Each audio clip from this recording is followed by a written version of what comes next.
ये social media stars आज जिंदा होते तो आज ये कहाँ पे होते, और ये जो आप फेमस यूट्यूबर्स को पहले देखते थे आज इन्हें इतने कम लोग क्यों देख रहे हैं। ये कौन सी वेबसाइट है जिसमें आप रात में लिटरली सूरज को ऑर्डर कर सकते हो, और अगर आपको भी मच्छर ज्यादा काटते हैं तो भाई आपके अंदर एक ऐसी खूबी है जो आप खुद नहीं जानते। भाई वीडियो इतना मजेदार है ना कि इसे आप खुद नहीं छोड़ पाओगे, तो इस वीडियो को एंड तक देखना, और सब्सक्राइब नहीं किया तो सब्सक्राइब करके उस बगल वाले बेल आइकन को दबा देना। नंबर 14, ये सच में बहुत ही यूजफुल ट्रिक है। आपको कुछ इन्फॉर्मेशन जाननी होती है या कुछ भी पता करना होता है तो आप गूगल कर लेते होंगे, पर इसमें प्रॉब्लम ये है कि आपको जो भी इन्फॉर्मेशन मिलती है वो हमेशा ट्रस्टेड सोर्सेज से नहीं मिलती। इनमें से कौन सा सही है कौन सा गलत है इसकी कोई भी गारंटी नहीं होती, इसलिए आपको scholar.google.com ट्राई करना चाहिए। ये एक स्पेसिफिक टाइप का गूगल वेबसाइट है जिस पर ट्रस्टेड और वैल्यूएबल इन्फॉर्मेशन दी जाती है। आप इस पर कुछ भी सर्च करोगे तो वो बस अच्छा एसईओ करने की वजह से आपको कुछ भी रिजल्ट नहीं दिखाएगा, बल्कि इसमें जो एक्चुअली में ट्रस्टेड और रिसर्च साइट्स होती हैं उसका ही इन्फॉर्मेशन दिखाएगा। नंबर 13, ये सच में बहुत ही फनी है। श्रीलंका में एक न्यूज में यूएसए से रिलेटेड न्यूज दिखाई जा रही थी, तो उन्होंने यूएसए का मैप दिखाने का सोचा, और आप देख सकते हो श्रीलंका के लिए यूएसए में बस 4 स्टेट्स हैं। एक है फ्लोरिडा, टेक्सास, न्यूयॉर्क और एक कैलिफोर्निया, यानी कि बाकी के 40 से भी ज्यादा स्टेट्स इन्होंने दिखाए ही नहीं। वाह भाई। नंबर 12, क्या आपको पता है जो कबूतर होते हैं उनकी हड्डियां उनके पंख से भी ज्यादा हल्की होती हैं। ऑलमोस्ट सारे नॉर्मल बर्ड्स के साथ ऐसा ही होता है कि उनकी हड्डियां उनके पंख से ज्यादा हल्की होती है ताकि उन्हें उड़ने में आसानी हो सके। इनकी जो हड्डियां होती हैं ये खोखली होती हैं, और कई बार तो इनमें होल भी होता है ताकि वो वेट को कम कर सके, और इसी वजह से इनकी हड्डी भी वीक होती हैं। पर वो बात अलग है कि उन्हें इतना ज्यादा हैवी काम नहीं करना होता। नंबर 11, ये सच में कमाल का है। आप रात में भी सूरज को ऑर्डर कर सकते हो। ये है न्यू स्टार्टअप आइडिया जो बहुत क्रेजी है। ये देखो, ये है इनका डेमो वीडियो जिसमें इन्होंने रात को सन ऑर्डर कर लिया, यानी कि अंधेरे में भी रोशनी, वो भी सीधा स्पेस से। दरअसल इनका आइडिया ये है कि स्पेस में बहुत सारे मिरर्स लगाएंगे और ऑर्डर करने पर ये सन की लाइट उस मिरर को रिफ्लेक्ट करेगी। वैसे तो ये इनिशियली सोलर पैनल्स के लिए सोचा गया था और इमरजेंसी सिचुएशन के लिए, पर इसे मे भी कोई भी ऑर्डर कर सकता है। वैसे ये डेमो वीडियो तो फेक है, जो कि शायद बलून और लाइट से बनाया गया है, बट फिर भी आपको ये आइडिया कैसा लगा कमेंट में जरूर बताना। नंबर 9, आपने देखा होगा मोस्टली जो आयरन करने की मशीन होती है उसके टिप पर छोटा सा कैप होता है। ऑलमोस्ट सारी मशीन में ये होता है, और लोगों को लगता है कि शायद ये प्लास्टिक को मेल्ट होने से बचाने के लिए होता होगा, पर ऐसा नहीं है। इसका एक स्पेसिफिक काम है। आपने देखा होगा टी शर्ट और कॉलर्स जो हैं उनको नॉर्मली आयरन करना काफी मुश्किल होता है, और कॉलर्स जो हैं उनको नॉर्मली करना काफी मुश्किल है, और इसी वजह से इस गैप को बनाया जाता है। आप इस वीडियो में देख सकते हो कि किस तरीके से आप आयरन के गैप के बीच में टी शर्ट के कॉलर्स को फंसा कर उसे अच्छे से आयरन कर सकते हो। यही इसका स्पेसिफिक काम है। नंबर 8, आपको ब्लड टाइप के बारे में पता होगा। अपना ब्लड टाइप जानना काफी जरूरी है क्योंकि वो लाइफ सेविंग हो सकता है। लेकिन मच्छर जो होते हैं उनका भी एक स्पेशल ब्लड टाइप फेवरेट होता है, वो है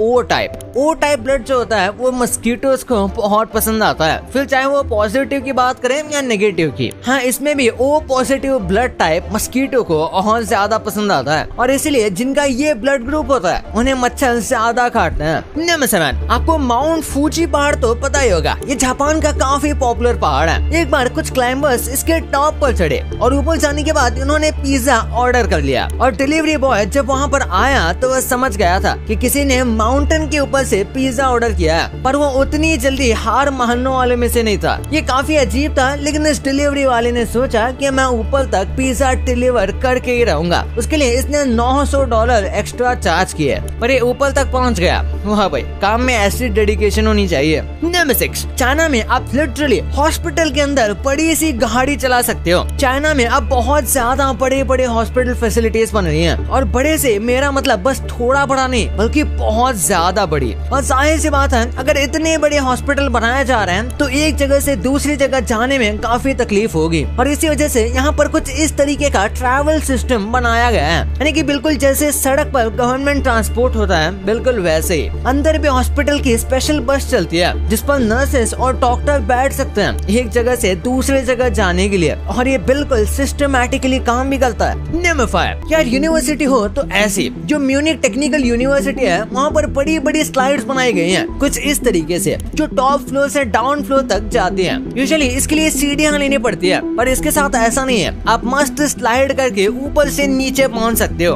और देखा जाए तो ये काफी ज्यादा फास्ट भी है, और ऐसे बच्चों का काफी टाइम भी बचता है एक क्लास से दूसरे क्लास में जाने के लिए। ऑब्वियसली बच्चों को ये सिखाया जाता है कि कैसे इसको सेफली यूज करना चाहिए। पर यार ये बहुत ज्यादा फन लग रहा है, सच बताऊं तो बस इस स्लाइड के लिए इस यूनिवर्सिटी में एडमिशन लेने का मन कर जाएगा। नंबर 4, नाइकी जब शुरुआत हुई थी तो उसका नाम काफी अजीब था। उसका नाम इन्होंने रखा था ब्लू रिबन स्पोर्ट्स, और उस टाइम पर वो अपने टाइगर शूज के लिए फेमस थे। उसके बाद 1971 में आके इन्होंने अपना नाम चेंज करके नाइकी कर दिया। और आप सोच रहे होंगे कि नाइकी क्या है, तो ग्रीक माइथोलॉजी में एक भगवान है जिनका नाम है नाइकी, और ये द गॉडेस ऑफ विक्ट्री है, यानी कि जीतने की देवी। और इसी वजह से नाइकी ने इसे अपने ही नाम पर यूज करने का सोचा, क्योंकि नाइकी स्पोर्ट्स विनिंग और फ्रेंडली कंपटीशन को रिप्रेजेंट करता है, और इनका जो लोगो है वो भी यही आइडिया देता है कि तुम्हें स्पोर्ट्स जीतना है, जस्ट डू इट। नंबर 3, ये कोई फैक्ट नहीं बल्कि थोड़ा फनी मीम लगा मुझे, इसलिए मैं आपके साथ ये शेयर कर रहा हूँ। बाहर की कंट्री में एक टाइप का लाइसेंस होता है जो ये रहा, पर इंडिया में 3 तरीके के लाइसेंस होते हैं। एक तो नॉर्मल लाइसेंस, दूसरा गांधी बापू यानी कि 500 की नोट, जिसे देने पर ज्यादातर पुलिस वाले तो छोड़ ही देते हैं, और आखिरी में आता है सबसे पावरफुल मूव, वो है अपने पॉलिटिकल फैमिली मेंबर को कॉल लगाना और पुलिस वाले से कहना कि सर जरा बात कर लो इनसे एक बार। नंबर 2, कुछ ऐसे यूट्यूब चैनल भी हैं जो एक टाइम पर तो बहुत अच्छा कर रहे थे, पर अब उनका डाउनफॉल हो रहा है, जैसे कि मोस्टली सेन। हाँ माना ये अपने एक्टिंग करियर को अच्छा खासा परस्यू कर रहे हैं, लेकिन इनका जो यूट्यूब चैनल था उसका बहुत तगड़ा डाउनफॉल हो रहा है, और इसका सिंपल रीजन ये है कि ये कम रिलेटेबल हो गई हैं, और उन्होंने वीडियोस डालना भी कम कर दिया है, और अपने दूसरे करियर में ये ज्यादा फोकस्ड हैं। फिर उसके बाद आते हैं मुंबईकर निखिल। इनके वीडियोस में अभी भी व्यूज तो आते ही हैं, पर एक टाइम था जब इनका बहुत क्रेज था, और उसके कंपैरिजन में इनका चैनल डाउनफॉल में है। उसका रीजन ये सिंपल है कि ओवर द टाइम इनके ऑडियंस में दूसरे क्रिएटर्स को ढूंढ लिया, और लोग हमेशा एक ही चीज से बोर हो जाते हैं। फिर बात करते हैं गेमिंग यूट्यूबर्स की। ये तो एक दो नहीं बल्कि कई सारे गेमिंग यूट्यूबर हैं जो कि बस पबजी या फिर फ्री फायर स्ट्रीम किया करते थे, और उनको बहुत व्यूज आते थे, पर वो एकदम डाउनफॉल में चल रहे हैं। ऐसे बहुत सारे यूट्यूबर्स हैं जैसे टोटल गेमिंग, एस गेमिंग, मॉर्टल और कई सारे। फिर बात करते हैं द रॉनी शो की। वैसे इनका जो चैनल रॉनी गेम है वो अभी भी अच्छा खासा चल रहा है, पर इनका जो सबसे मेन चैनल था द रॉनी शो,